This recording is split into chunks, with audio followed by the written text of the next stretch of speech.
Dans le dernier chapitre du manga, Naruto a utilisé le mode ermite. Et on n'avait pas vu Naruto utiliser ce mode depuis longtemps, vu que d'habitude il le combinait toujours au mode de Kurama. Et récemment, Naruto a localisé Boruto qui est en train d'affronter Code afin de sauver Kawaki. Et là les choses sérieuses commencent. Naruto active son mode ermite et il promet à Himawari qu'il va régler la situation comme d'habitude. Mais est-ce que Naruto a actuellement la puissance nécessaire pour vaincre Code? Vous allez tout savoir dans cette vidéo. Je vais aussi vous expliquer le fonctionnement du mode ermite, car là on a une information très importante, comme quoi Naruto a amélioré ce mode pour le maintenir plus longtemps qu'avant. On va aussi discuter de ce qui s'est passé dans les derniers chapitres, comme la nouvelle puissance de Boruto et ce qui lui arrivera de mal par la suite au vu de la fin du chapitre. Mais avant ça, je vais vous parler rapidement du tout premier sponsor de la chaîne. Je compte sur vous pour ne pas sauter la promotion. Allez au moins jeter un coup d'œil dans les liens dans la description si vous voulez me soutenir. Moi je vous dis à tout de suite et merci d'avance pour le soutien. Raid Shadow Legends est un jeu PVP d'action, aventure, combat très populaire et totalement gratuit qui est jouable sur Android, iOS mais aussi sur PC. Actuellement il y a plus de 600 champions qui sont dotés de compétences uniques. Et c'est ça que je kiffe, ça apporte une vraie diversité au jeu. Par exemple, est-ce que vous aimez les elfes? Si c'est le cas, vous serez servi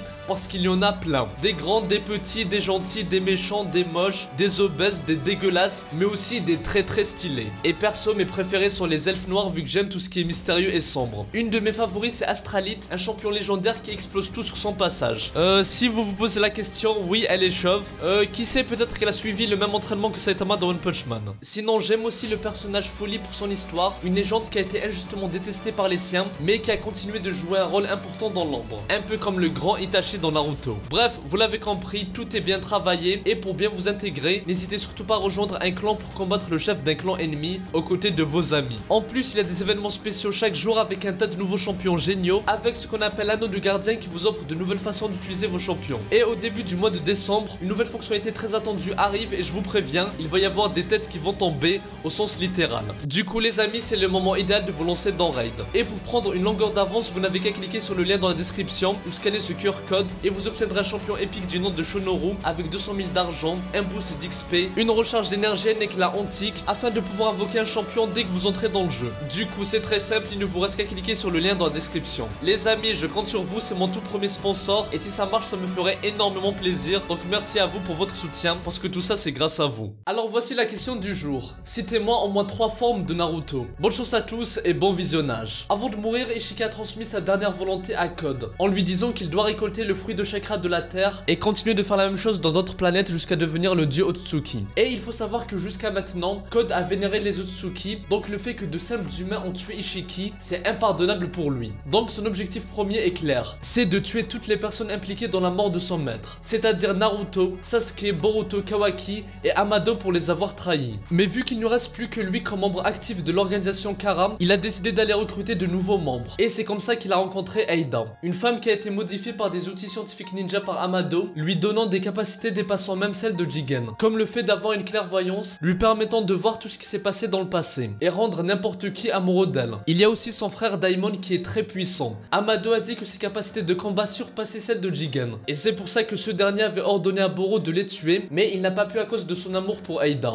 Mais bon, bref, je vous dis tout ça pour vous expliquer qu'actuellement il y a 3 grandes menaces: Code, Eida et Daimon. Même si c'est possible qu'Eida fasse un coup bas à Code et le trahisse, vu qu'elle cache encore plusieurs choses. Et j'ai oublié de le dire, mais l'objectif d'Eida est de connaître l'amour avec Kawaki, parce que seuls les Otsutsuki ne tombent pas sous son emprise. Du coup, elle a passé un accord avec Code afin qu'il enlève Kawaki de la liste des personnes à tuer. Bref, là ça rigole pas, à eux 3 ils représentent une menace qui pourrait dépasser celle d'Ishiki. Donc ça s'annonce très compliqué même pour Naruto. Surtout qu'actuellement Code n'est même pas à sa pleine puissance, car il a un limiteur qui canalise ses capacités et seul Amado peut lui enlever. Et les amis, c'est ça le pire, parce que rien que là, Code peut faire très mal à tous les ninjas, y compris Naruto. Alors imaginez un peu quand il aura débloqué tous ses pouvoirs. Et si ça arrive, je vous le dis, même Naruto se fera battre. Shikamaru l'a justement affirmé dans ce chapitre. Si Naruto va combattre Code dans son état actuel, ça serait du suicide. Et c'est pour ça que Shikamaru a proposé à Naruto qu'il allait venir avec lui, parce qu'il a peur que Naruto perde et se fasse tuer. D'ailleurs les amis, moi je le sens très mal pour Shikamaru. C'est fort possible qu'il se blesse gravement prochainement. C'est un de mes personnages préférés, donc s'il meurt ça serait vraiment dur. Déjà Kurama c'était hardcore, alors là si Shikamaru nous quitte aussi, ça serait abusé. Même si ok c'est vrai qu'en termes de développement, que ce soit pour Shikadai ou Naruto, ça serait très pertinent. Surtout que je rappelle que c'est l'un si ce n'est le meilleur ami de Naruto. Donc s'il le voit mourir sous ses yeux, ça serait un vrai choc et il s'en voudra à vie. Bref, sinon il faut savoir que dans les derniers chapitres, Kawaki a décidé d'aller seul à la rencontre de Code pour lui demander d'épargner la vie de Naruto Naruto car il a jugé que c'était l'unique moyen pour sauver la personne qu'il a de plus cher. Vu que pour lui c'est évident, Naruto ne peut pas battre Code actuellement. Et s'ils s'affrontent, Naruto mourra. Et ce qui est intéressant chez Kawaki dans les derniers chapitres, c'est qu'il s'en veut d'être faible. Même s'il déteste le Kama et qu'il voulait s'en débarrasser, maintenant qu'il ne l'a plus, il n'est plus aussi fort. Et malheureusement, il est dans l'incapacité d'aider ses proches. Et c'est pour ça qu'on l'a vu déterminé à devenir plus puissant en s'entraînant avec Boruto, Sarada et Mitsuki. Mais il y a un gros problème, c'est que les shinobi actuellement sont à des années-lumière des membres de Kara en termes de puissance. Et on va pas se mentir, c'est pas en s'entraînant à lancer des kunai ou à coller ses pieds sur un arbre qu'ils vont battre un mec qui a le niveau d'un Otsuki. Bref, maintenant on revient sur Kawaki. Il a supprimé son chakra pour ne pas être détecté et il a quitté le village de Konoha pour rencontrer Code. Mais sa demande de laisser tranquille Naruto et Konoha sera en vain. Code va trouver sa demande ridicule et il va commencer à le tabasser car pour lui,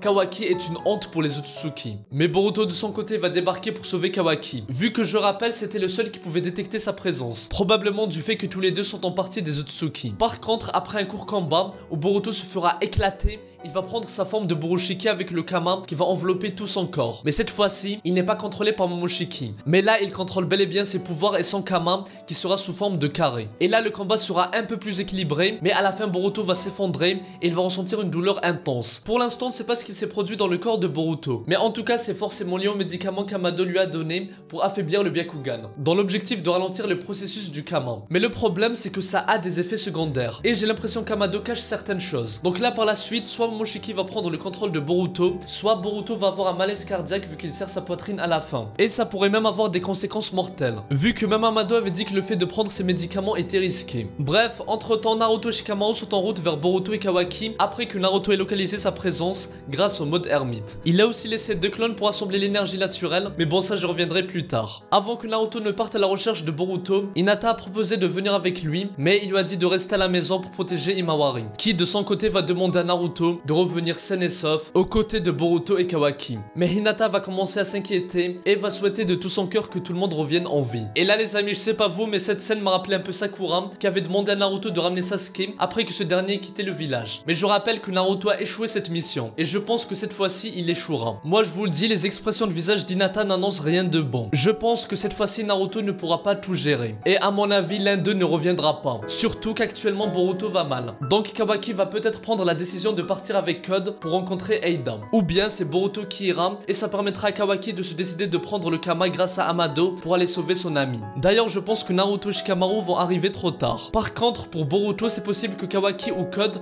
trouvent une solution pour le sauver. Parce que même Code ne veut pas que Boruto meure vu qu'il veut l'utiliser comme sacrifice pour le Jubi. Au passage on n'en parle pas assez mais Boruto risque d'avoir bientôt sa cicatrice et ça pourrait même être en lien avec ce qui se passe actuellement dans le manga. Mais bon bref, on revient sur Naruto. Comme l'a dit Amado, on ne sait pas à quel point il est devenu plus faible sans Kurama. Mais en tout cas d'après lui, Naruto risque de mourir si jamais il affronte Code dans un combat à mort. Sauf s'il va nous surprendre avec le mode ermite ou avec une nouvelle forme. Surtout que Naruto a promis à Kawaki qu'il allait trouver une solution pour vaincre Code. Donc il savait que ce moment allait arriver tôt ou tard. Et moi je pense qu'il s'y était préparé. Bref, maintenant on s'attaque au mode ermite pour bien comprendre sa puissance, ses faiblesses et son évolution. Et les amis, c'est très important parce que ça va nous permettre de comprendre jusqu'où Naruto peut aller avec ce mode. Bon bref, let's go. Le mode ermite est la combinaison de l'énergie naturelle avec le chakra des shinobi qui crée le chakra senjutsu. Et bien entendu, pour apprendre ce mode, il faut suivre un entraînement dans des endroits dédiés à l'entraînement du senjutsu, comme le Mont Myoboku où Naruto et Jiraiya ont développé ce mode. Il y a aussi la grotte de Ryushi, l'antre du dragon où Kabuto et Orochimaru sont entraînés avec le grand sage serpent blanc. Et ce qui est important à retenir, c'est qu'une fois qu'une personne accède à ce mode, il accède à de nouvelles techniques et il peut parfaire des jutsu déjà acquis, comme on l'a vu avec le Rasen Shuriken pour Naruto. Donc ce mode te rend beaucoup plus puissant. Et en plus de ça, tu as d'autres avantages, comme le fait de pouvoir détecter le chakra des autres personnes et les reconnaître. Comme on l'a vu dans ce chapitre où Naruto a détecté le chakra de Boruto et celui de Code. Et il faut savoir que Naruto est le seul shinobi à avoir maîtrisé totalement le mode ermite des crapauds. Même Jiraiya qui a réussi un exploit en finissant l'entraînement au senjutsu n'a pas pu le maîtriser totalement. Et avec la forme parfaite de ce mode, les capacités de Naruto deviennent phénoménales, pouvant soulever des tonnes, comme lorsqu'il a porté Kyuubi sans difficulté. Et le répertoire de ninjutsu de Naruto augmente grâce à de nouvelles variantes du Rasengan. Il y a aussi d'autres formes du mode ermite,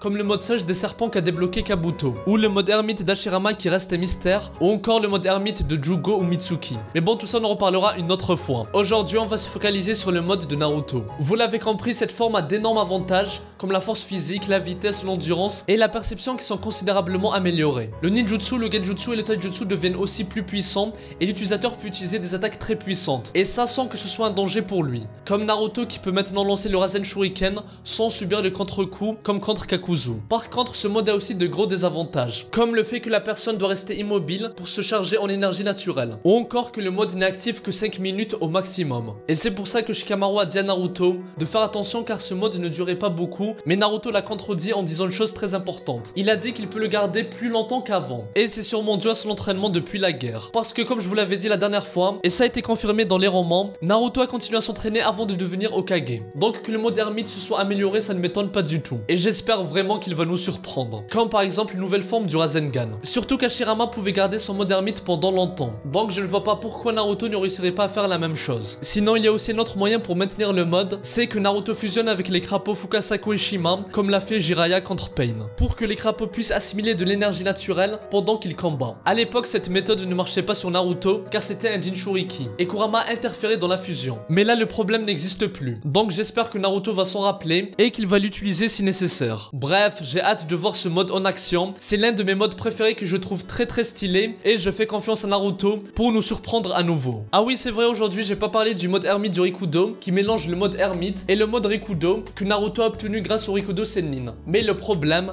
c'est que ce n'est pas clair si Naruto a toujours ce mode ou pas. Surtout après la perte de Kurama. Mais les amis, ne vous inquiétez pas, on en reparlera quand je parlerai de la future forme de Naruto avec les autres bijou. Donc d'ici là, portez-vous bien. Je remercie à nouveau Red Shadow Legend pour avoir sponsorisé la vidéo. Les liens sont en description. Moi je vous dis à très bientôt et que la paix soit sur vous. Hello, Psy, Kankuro.